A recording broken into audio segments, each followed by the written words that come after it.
শবে বরাতে কি কি আমল করতে হয়, রোজা কয়টি, নামাজ কয় রাকাত, বিস্তারিত বুঝিয়ে বললে ভালো হতো। এখনো পর্যন্ত এই মাসালা জানে না এমন মানুষ আছে কিনা দেশে খুব বেশি আমার জানা নাই।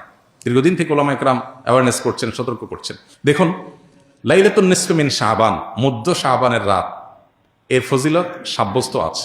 আল্লাহ তাআলা এ রাতে মুশরিক হিংসুক ছাড়া বাকি মানুষদেরকে মাফ করে দেন।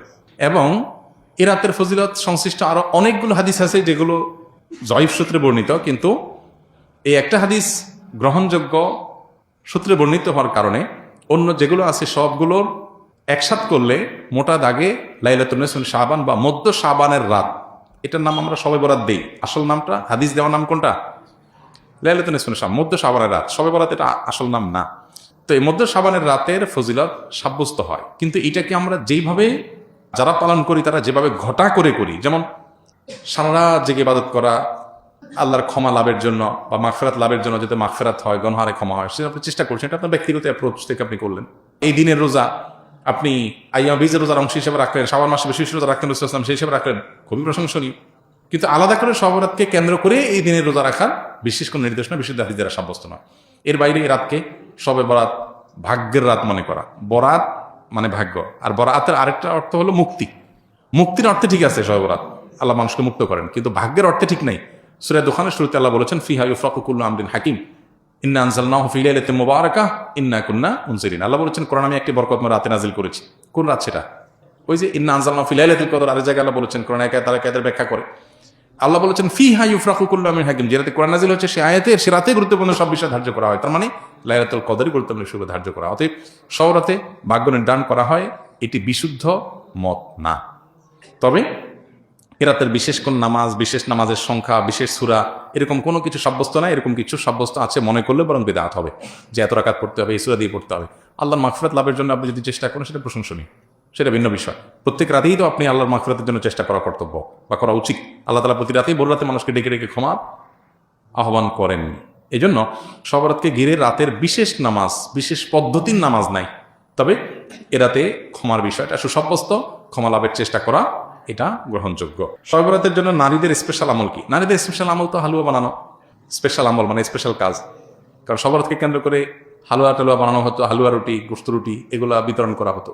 এগুলো এখন যদিও উঠে গেছে, কালচারাল বিষয়। এগুলো উঠে যাওয়াতে যে নারীরা সব নেকামল শুরু করে দিয়েছে তাও হয় নাই, সেটা যেমন বাস্তবতা। আবার ঠিক একইভাবে কোরআন সুন্নাহ বলেনি এমন কিছু কোরআন সুন্নাহর আমল মনে করে এস্টাবলিশ করা, বিদআতকে জিয়ে রাখা, এর ভিতরেও ইমানদারের কল্যাণ নেই। সেটা আমাদেরকে মাথায় রাখতে হবে। তো শবে বরাতকে কেন্দ্র করে নারীদের জন্য স্পেশাল কোনো আমল নেই। এগুলো ইউটিউবারদের বিভিন্ন আইটেম। প্রশ্ন ইউটিউবাররাই ধরাইছে কিনা কি জানে, যে থাম্বনেল দিবে শবে বরাত বলে বোন মা বোনরা এই আমল ছাড়বেন না, হ্যাঁ, এরকম একটা ডাহা মিথ্যা কথা লিখে থাম্বনেল দিয়ে দিবেন, মহিলারা সব ক্লিক করবে, হিট হবে, মানুষ বেশি দেখবে, আপনি প্রশ্ন ধরাই দিলেন। তো এর মাধ্যমে আপনি একটা ভুল ধারণাকে সমাজে সবাই তার ক্লিক করবে না। অনেকে মনে করবে আচ্ছা তাহলে স্পেশাল আমল মনে হয় আছে। আবার অনেকে বলবে যে না, এই মৌলবী একটা ভুল কথা বলে গেছে, স্পেশাল আমল তো নাই, সে তো ভিতরে দেখবে না কি আছে। তো এই জন্য ইউটিউবার ভাইরা আল্লাহকে ভয় করা উচিত। সামান্য ভিউয়ের জন্য মিথ্যা কথা, 2 নাম্বারি করা, হ্যাঁ, এবং চালাকি করা, এগুলো অনুচিত কাজ। সালাম দিলে 90 নেকি এবং উত্তর দিলে 10 নেকি, কথাটা সহি কিনা? এটাও বহুল প্রচলিত একটি গায়ে সহি কথা। সালাম দিলে 90 নেকি, সালামের উত্তর দিলে 10 নেকি, এরকম এইভাবে কোনো হাদিসে বিশুদ্ধভাবে সাব্যস্ত হয়। যেটা আছে সেটা হলো, কেউ যদি আসসালামু আলাইকুম বলে তাহলে সে 10 নেকি পাবে। ওয়া রাহমাতুল্লাহ যদি বলে আরো 10 নেকি যোগ হবে। ওয়া বারাকাতুহু বললে আরো 10 নেকি যোগ হবে। তাহলে মোট কত হলো? 30। এটা হাদিস দ্বারা সাব্যস্ত। দিলে 90 আর নিলে 10, এটা কোনো বিশুদ্ধ হাদিস দ্বারা সাব্যস্ত না। তবে হ্যাঁ, এটা ঠিক যে সালাম নেওয়ার চাইতে সালাম যিনি দিচ্ছেন তার সওয়াব বেশি হবে, কারণ তিনি ভালো কাজের সূচনা করেছেন। আবার আরেকটা ইম্পর্টেন্ট কথা হলো, সালাম দেওয়াটা সুন্নত, নেওয়াটা ওয়াজিব। দেওয়াটা সুন্নত, নেওয়াটা ওয়াজিব। এখানে ইসলামের একটা সামাজিক সৌন্দর্য দারুণভাবে ফুটে ওঠে। সেটা কি? একজন মানুষ আপনাকে সালাম দিয়েছেন, এখন আপনি যদি জবাব না দেন, তার মানে আপনি লোকটাকে ইগনোর করলেন, অপমান করলেন, তার সালামটাকে আপনি ডিনাই করলেন, তাহলে আপনি একটা লোকের কষ্টের কারণ হলেন। এটা আপনি করতে পারেন না। ইসলাম আপনাকে সামাজিক হতে বলেছে। তিনি যদি আসসালামু আলাইকুম বলেন, আপনি সৌজন্যতার খাতিরে ওয়ালাইকুম আসসালাম বলতেই হবে। হ্যাঁ, আপনি কাউকে সালাম দেন নাই, আপনি গুনাহগার না। কেউ দিয়েছে, আপনার এখন সৌজন্যতা রক্ষা করতে হবে। কেউ হাসি দেওয়ার পর আলহামদুলিল্লাহ বলেছে, আপনি শুনেছেন, তাহলে আপনার উপর ওয়াজিব ইয়ারহামুকাল্লাহ আপনাকে বলতে হবে। এটা মিন হাক্কিল মুসলিম এবং ইমানের 77 শাখার একটা, যে হাসি দিয়েছে, আলহামদুলিল্লাহ বলেছে, আপনি শুনেছেন, তাহলে জবাব দিবেন। কেন?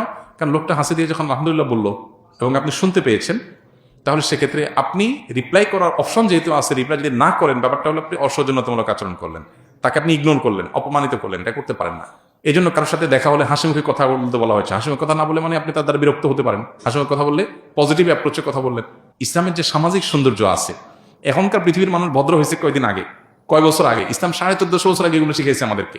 এখন বলে মে আই কামিং স্যার, আমি আসতে পারি? আল্লাহ কোরআনে 1400 বছর আগে শিখেছেন এই জিনিসটা, যে তোমরা কারোর বাসায় কারোর কক্ষে প্রবেশ করার আগে অনুমতি নাও, অনুমতি দিলে ঢুকো, আর না হলে ফেরত যাও।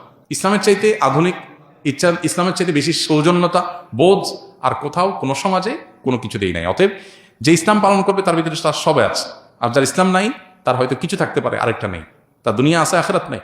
আর আমরা তো আল্লাহর কাছে দোয়া করব, রব্বানা আতিনা ফিদ দুনিয়া হাসানা ওয়া ফিল আখিরাতি হাসানা। আমির মুআবিয়া রাদিয়াল্লাহু তাআলা সম্পর্কে মতামত, ভালো নাকি খারাপ? হাজ্জাজ বিন ইউসুফ সম্পর্কে মন্তব্য, মিলাদ কেমন সম্পর্কে মতামত, কেমন টুপি পরা সুন্নাত, রসুল কেমন টুপি পড়তেন? অনেকগুলো প্রশ্ন, এক একটা 1 ঘন্টার লেকচার। সংক্ষেপে এতটুকু বলি, মুআবিয়া রাদিয়াল্লাহু তাআলা আনহু নবী করিম সাল্লাল্লাহু আলাইহি সাল্লামের খুব নিকট আত্মীয় ছিলেন, ঘরের মানুষ ছিলেন। কাতিবে ওয়াহি, নবী সাল্লাল্লাহু আলাইহি সাল্লামের প্রতি যখন ওহী আসতো তিনি ওহী লিখতেন।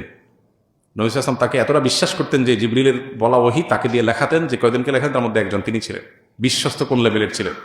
এবং রাসূল আকরাম সাল্লাল্লাহু আলাইহি সাল্লামের অত্যন্ত সুনামধন্য সাহাবীদের একজন ছিলেন।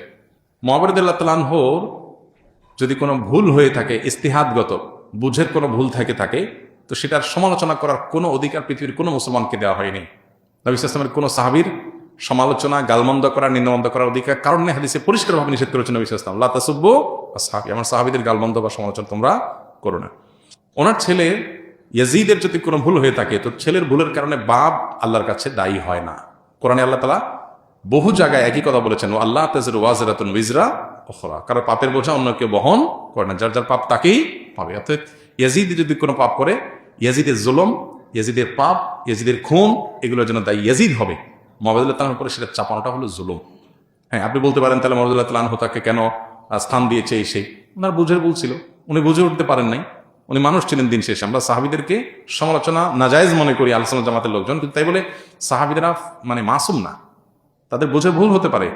আল্লাহ যদি কারোর ব্যাপারে বলে আল্লাহ মাফ করে দিয়েছেন, রাদিয়াল্লাহু আনহুম ওয়া রাদু আনহুম, তো আপনি কে সমালোচনা করার? আল্লাহ যদি সাহাবীদেরকে বলে থাকেন যে তোমাদের পরে তারা আল্লাহর উপর সন্তুষ্ট, আল্লাহ তাদের উপর সন্তুষ্ট, আপনি কে সমালোচনা করেন? সাহাবীদের উপর সমালোচনার রাস্তা আমাদের ওপেন করা উচিত না। তবে হ্যাঁ, তারা সবাই নিষ্পাপ ছিলেন না, মানুষ হিসেবে তাদের ভুল ত্রুটি হয়েছে। সাহাবীদের মধ্যে কেউ জিনা করেছেন, আল্লাহ শাস্তি দিয়েছে বা দণ্ড বাস্তবায়ন হয়েছে, কিন্তু এমন তওবা কবুল হয়েছে যে পুরো মদিনাবাসীর তওবা দিলেও তার তওবা, সকার অপরাধ দিলেও তার ওই তওবাতে রিকভার হয়ে যেত। এই সার্টিফিকেট তো পাইছে। তাহলে সেজন্য তাদের সমালোচনা করার আগে 20 বার ভাবতে হবে, 10 বার ভাবতে হবে। ইমানদার কখনো সাহাবীদের সমালোচনা করতে পারে না। বিশেষ করে এই জাতীয় ইস্যুগুলোতে আমরা অনেক ক্ষেত্রে পা পিছতে চাই। হাজ্জাজ বিন ইউসুফ একজন জালিম অত্যাচারী শাসক ছিল। বহু সাহাবীর খুনি, বহু সাহাবীকে হত্যা করেছে, বহু তাবিকে হত্যা করেছে, বহু নেককার মানুষকে হত্যা করেছে। খুন খারাপি করা তার নেশা ছিল, এবং তার অন্য যত গুণ আছে, তার বেশ কিছু অবদান আছে, বেশ কিছু ভালো কাজ আছে, কিন্তু সে এজ এ শাসক একজন অত্যাচারী জালিম শাসক ছিল।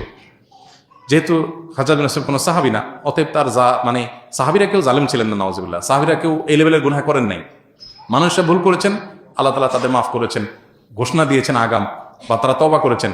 বদর যুদ্ধে অংশগ্রহণকারী সাহাবীদের সম্পর্কে নবী করিম সাল্লাল্লাহু আলাইহি ওয়াসাল্লাম বলেছেন, আল্লাহ বলেছেন, নবী সাল্লাল্লাহু আলাইহি ওয়াসাল্লাম বলেছেন, আমালু মা শি'তুম ক্বাদ গাফারাল্লাহু লাকুম। যারা বদর যুদ্ধে শরীক হয়েছেন 313 জন সাহাবী, নবীজি বলেছেন, সহিহ বুখারীর হাদিস, আমালু মা শি'তুম, তোমরা যা খুশি করতে পারো, ক্বাদ গাফারাল্লাহু, আল্লাহ তোমাদের অগ্রিম মাফ করে দিয়ে রাখছে। তাদের সমালোচনা আপনি কিভাবে করেন? কোন অধিকারে করেন? আমি করতে পারি না আসলে।